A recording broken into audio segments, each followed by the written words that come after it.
शिरूर लोकसभा मतदारसंघातील शिवसेना भाजपचे उमेदवार खासदार शिवाजीराव आढळराव यांनी जुन्नर तालुक्यातील पश्चिम पट्ट्यामध्ये दौरा करून मतदारांशी संवाद साधला।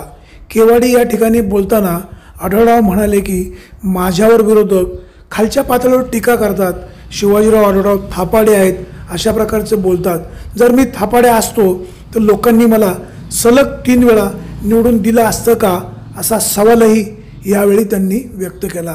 त्यांच्या समवेत यावेळी शिवसेनेचे आमदार शरद सोनवणे, जिल्हा परिषद सदस्य देवराम लांडे आदी मान्यवर उपस्थित होते। ब्युरो रिपोर्ट, विघ्नर टाइम्स।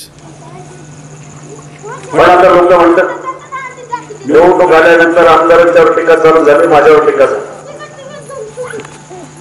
जे लोक सत्तेपासून बाहेर आहेत, सत्तेसाठी व्याकुळ झाले, त्यांना पुन्हा सत्तेवर यायचंय। 3 वेळा माझ्या समोर अनेक उमेदवार उभे केले, मला हरू शकले नाही। माझ्या एका नटाला उभं केलं, पण मला माहितीये लोकप्रतिनिधी कसा असावा, लोकप्रतिनिधी काय करावं। रात्रीचा दिवस करून तुमच्यासाठी वनवन फिरणारे आमदार खासदार आहेत, तुमच्यासाठी रात्रीचा दिवस करून वनवन फिरणारे जिल्हा परिषद सदस्य, पंचायत समिती सदस्य म्हणून आम्ही देवराम लांडे असतील किंवा बाकी आमचे सहकारी असतील काम करताना लोकांच्या प्रश्नासाठी सातत्याने 24 तास उपलब्ध राहायला पाहिजे। काही अडचणी आल्या, रात्रीच्या 12 वाजता जरी फोन केला तर शरदाला फोन उचलतात, मी फोन उचलतो। कोणाला हॉस्पिटलची अडचण असते, कोणाला ऍक्सिडेंट झालेला असतो, कोणाला पोलिसांनी पकडलं असतं, कोणामध्ये गावामध्ये वाद झाले असतात, दंड झालेले असतात। आणि अशा वेळेला हक्काचा आपला आमदार, हक्काचा खासदार आपल्याला काहीतरी मदत करेल अशी अपेक्षा तुमची गोरगरिबांची असते। मग मला सांगा, माझ्या समोरचा उमेदवार निवडणुकीला उभा राहिला, तो निवडणुकीच्या प्रचाराच्या काळामध्येच लोकांसाठी उपलब्ध नाही। निवडून आल्यावर तो देशात सुरू दिसणार नाही, फार दूर दोघींना घेऊन तुम्हाला शोधावं लागेल किंवा एखाद्या स्टुडिओमध्ये त्याला शोधावं लागेल। मग अशा माणसाला तुम्ही सांगितलं की चला आमच्याकडे सभा मंडप केवढ्याला करायचा, हे करण्यासाठी तुम्हाला गोरेगावच्या क्लीन सिटीमध्ये जावं लागेल, दुसरा मार्ग नाही। आम्हाला कुणावर वैयक्तिक टीका करायची असं नाही, पण गेल्या 15 वर्ष ह्या मतदारसंघामध्ये आम्ही गावोगावी फिरत असताना लोकांच्या घराघरामध्ये गेलो, लोकांच्या मनामनामध्ये विकास कामं तो होतच राहतात। पण जाणीवपूर्वक काही लोकांनी, राष्ट्रवादीच्या लोकांनी आमच्या विरोधामध्ये असं रान पेटवून दिलं की शिवाजी आढळराव धनगरांच्या आरक्षणाच्या बाजूने। कधी बघितलं मला जाहीरपणे सांगायचं, मी रेकॉर्डवर माझी सगळी मंडळी इथं आहे, मी पुराव्याचे बारामतीचं पवार घराण्याचं हे काम आहे माझं आहे। माझ्या दृष्टीनं आरक्षणाच्या संदर्भामध्ये माझी भूमिका स्पष्ट होती। मी कधी धनगर वेगळा किंवा आदिवासी वेगळा असं कधी भेदभाव केला नाही। माझ्या दृष्टीनं सगळे समाज वेगळे आहे। आता जातीपातीचं राजकारण करत असताना मी निवडणुकीमध्ये अमोल कोल्हेची जात काढली अशा प्रकारचा खोटा अपप्रचार चालू केला। 15 वर्षामध्ये तुम्ही सगळ्यांना मला पाहिलं की त्यांनी मी कोणाच्या जातीचं पातीचं राजकारण करत नाही। तो मुस्लिम असो, हिंदू असो, ख्रिश्चन असो, माळी असो, ब्राह्मण असो, मराठा असो, तेली असो, भोसले असो, सगळे लोक छत्रपती शिवाजी महाराजांनी कधी जातपात पाहिजे नाही। हिंदू सम्राट शिवसेना प्रमुख बाळासाहेब ठाकरे यांनी कधी जातीपातीचं राजकारण केलं नाही।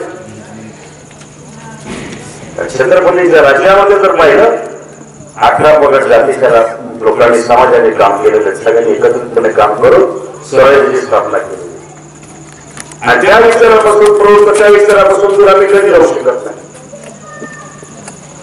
हे खोटे अपप्रचार करणाऱ्यांना मला आवर्जून सांगायचे, तुम्ही न्यायाने निवडणूक लढा, निवडणूक लढायची, पण खोटा अपप्रचार करून निवडणूक लढू नका। या तालुक्यातील, जुन्नर तालुक्यातील जनता सुज्ञ आहे, त्यांना कळतंय। आणि म्हणून ह्या मतदारसंघामध्ये स्वातंत्र्याच्या नंतर 3 वेळा निवडून दिलेलं खासदार कोणीच नाही, फक्त मी आहे। लोकांनी एकदा निवडून दिलं. समजा लोकांची जर चूक असेल मला सांगा की हा खासदार फसवा आहे, थापण आहे, बेकू आहे. आता काय काय करत काही काही लोक येतात काही बोलतात. मी जर खरं थापण आहे असतं तर पहिल्या निवडणुकीला लोकांनी चुकीने मतदान केलं असतं. पण दुसऱ्या निवडणुकीला भरघोस मतदान यावं. पहिली निवडणूक माझी आघाडी होती 20,000 मताची. दुसऱ्या निवडणुकीमध्ये माझी आघाडी होती 1,80,000 अशी. आणि तिसऱ्या निवडणुकीमध्ये मला निवडून दिलं 3,04,000. म्हणजे माझ्या ह्या जटलेलं तुम्ही अपमान करताय. मला थापाणे म्हणतात काहीतरी खोटं फक्त निवडून आलो म्हणतात. छत्रपती शिवराय यांना सगळा घडून आणलेले तुम्हाला सांगू. छत्रपती शिवाजी महाराज आणि छत्रपती संभाजी महाराज यांना चांगली आदर घडवतील एवढंच मी आपल्याला या ठिकाणी सांगतो. अजून बरीचशी कामं बाकी आहेत. अजून वाड्या वाजता जर गेलो तर मगाशी आम्ही डुंबरवाडीला गेलो. तिथे पिण्याच्या पाण्याच्या समस्या याही गावामध्ये प्रश्न आहे. इथं मोबाईलचा टावर चालत नाही. टावर उभं राहिला आणि माझ्या मागे लागल्या म्हणून माझ्या प्रयत्नातून टावर 2-3 टावर या ठिकाणी आपण उभे केले. पिंपरवाडीला पण आहे. पण मी आपल्याला आवडत सांगतो ह्या मशीन येण्यासाठी सध्या कंपनीला काय अडचण आहे. पण 8-10 दिवसामध्ये मोबाईल टावर चालू करायचा आपण प्रयत्न करू आणि या भागामध्ये मोबाईलचा उपयोग आपल्याला करता येईल अशा प्रकारची काम केली.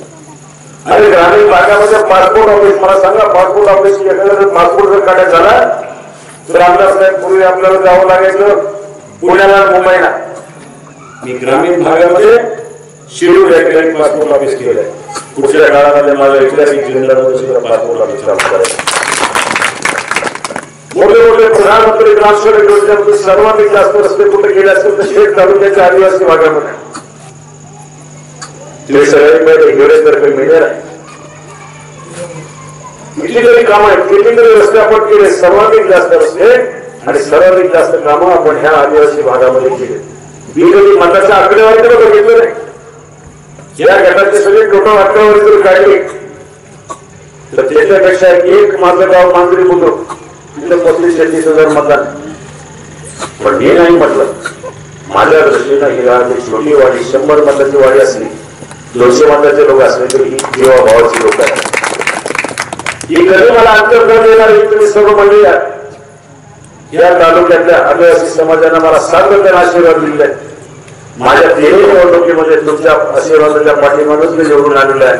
आणि म्हणून तुम्हाला कधी आवड देणार नाही, तुमच्याशी कधी प्रतारणा करणार नाही किंवा तुम्हाला कधी फसवणार नाही. मी आपल्याला आवडतो कार्यकाळ मंदिराच्या समोर सांगतो.